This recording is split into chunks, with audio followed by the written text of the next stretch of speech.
Max Talk Blues, your source for all things Everton. I'm Jay Pelton. I'm here to talk very briefly about the news from today, which is that Jarrad Branthwaite has signed a new long-term deal with Everton. Absolutely fantastic news. I've mentioned it numerous times on here since he's come into the side that we needed to get a deal done for him.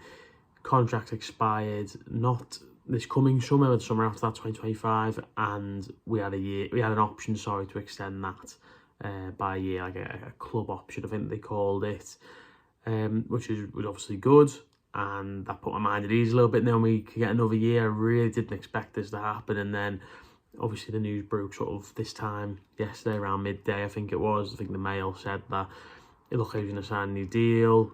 They seemed quite confident about it in his presser, which was, a good sign, a good sort of positive step to go with it. But obviously we've been here before. Alex Iwobi looked like he was going to sign a new deal and he didn't, and then he obviously ended up leaving the club. But I mean, make no mistake, Jarrad Branthwaite signing a new deal is a far bigger deal than Iwobi signing one. And yeah, it just reminds you of when, I remember when Ross Barkley signed his new deal in 2014, when I think John Stones signed his new contract, and you felt like players were committing themselves to Everton, which is a brilliant feeling. I mean, God knows why he signed this contract, in terms of, we had long enough on it that I don't think anyone was kind of really fretting about it. I think he had more than enough time to fully establish himself in the side, and then, by this time next year, he'd have a year left, and I think the team would come with a good offer for him, and I think everyone would be quite happy. But I'm obviously delighted he's done it. He said that he thinks Everton's a real family club, and that he's sensed that since he came here. Obviously, he seemed to enjoy his time at the club when he was first getting in the side, sort of Project Restart times. He's had a really strange Everton career, because, as I say, he came in, didn't look like he was going to play.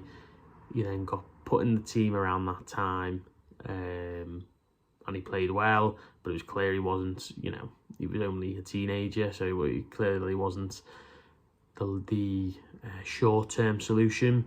He spent time all over Blackburn. He then had a bit of time in the team. He scored against Chelsea. He then come back into the team. He got sent off against Brentford. Then goes out on loan to PSV. Has a really good season. Scores some goals. Plays in Europe. Wins a cup. Does really well for them. And after a summer of kind of relative speculation, and then the start of the season, you're thinking, right, why is this kid on the bench? He then gets himself in the team, and he's so imperative, I think, to the way Everton are playing, to the fact that even in the cup, Dyche plays a free back, not to accommodate him or whatever, but I just think, because he can't drop him, he can't drop Tarkowski, he wanted to change the team around a little bit. That just shows how good he is. I thought he was really good against Luton last week. It was a tough battle for him, and I said that he will have learned a lot from that game, for example. But yeah, I think this is going to be a real good season for him. Learning a lot in the Premier League, playing alongside a real committed and good role model in a defender in Tarkowski. And yeah, I'm just made up, because I think this is a really positive thing for Everton. And looking him, Pickford, Onana, hopefully Beto, hopefully Schmidt, and more players who are real assets to the club. And I think right now, Jarrad Branthwaite, if someone wanted to come in for him in January or next summer, I'd obviously don't think he'd go, because he's just signed this new deal, but you think his value is already, he's gone way beyond what John Stones was.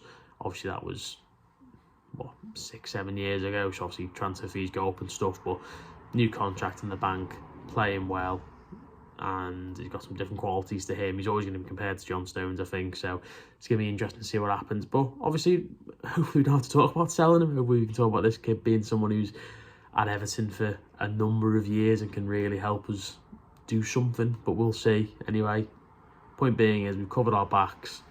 Really pleased with him, and I hope he gets a real big cheer at Goodison tomorrow. So great news heading to the weekend. Bad news Friday is now good news Friday for a change.